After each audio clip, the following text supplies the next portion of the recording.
So I wanted to stop you in your tracks before renovating your home. If you're not familiar with me, I'm a residential real estate agent. I am looking at this from the perspective of when you are selling your home. I'm not talking about regular renovations just because you want your home to look nicer. Definitely not talking about that in this video. A lot of people renovate their home in hopes of getting a return when they then sell that home. So they might be thinking of doing these renovations right before they sell, maybe a year or two before, or even less than a year before. Or they may be 5-7 years out, and they just are hoping that by the time they end up selling their home, that it will add some value to their home. So there are two ways to look at that. I don't love the 1 to 2 year mark beforehand. And here's why. 99% of renovations do not get a full return when you're selling your home and putting your home back on the market. Most of the time, you're getting a 60 cents on the dollar on average for renovations that you're doing in your home. I know somebody is going to try to say something in the comments. That's an average for all renovations combined. If you look at basement renovations, if you look at bathroom renovations, you look at kitchen renovations, all of these things do vary. But we're looking at a whole on a national level because it is going to vary from market to market, from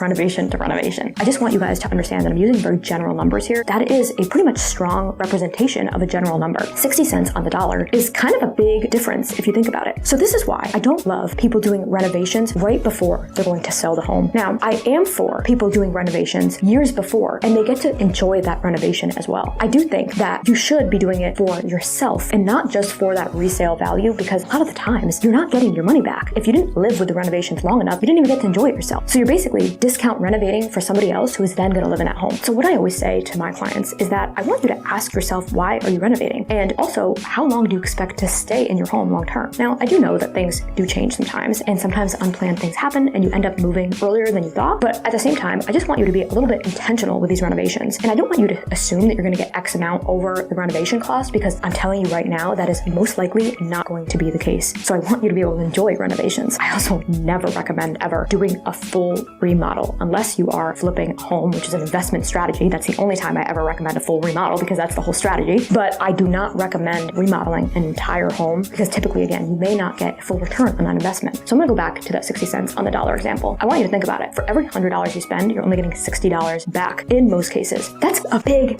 difference, a big difference. And this is why I want you to really think about renovating. Sometimes I think that I do recommend for my clients sometimes, if their home needs a little bit of love and it needs something to kind of like spruce it up and get some buyers' attention, I like things like painting, staging, moving furniture around, taking furniture out of a home. I like things that don't require a lot of upfront money, and they can be done very quickly, because with these renovations, even doing something as simple as a bathroom renovation can take literally months. So nothing's ever simple. So I wanted to stop you before you renovated, because I just wanted you to think about why you're renovating before you made a decision based off just an ROI dollar amount that you may not get. Because I think that there's so many homeowners that come to me and my team and they want to sell, and we did not meet them or catch them before they did this renovation. They come to us with this beautiful renovation. It looks amazing. But I'm sitting there and I'm thinking to myself, I know they're not going to get the money back. And it's a big mistake that I want to save homeowners from making, because I see it so much that everybody thinks that they're going to get this 100% plus return on their investment, and they're not. They're just not going to get it. So I hope this helped you, maybe from making a mistake, or at least from understanding where you should be coming from when you're thinking of renovating your home. So I would love if you guys could share your stories about your renovations, or a time that you thought about renovating and then decided against it. Sometimes I think that you guys sharing your stories really helps people in the community. And as always, I just love hearing from you guys.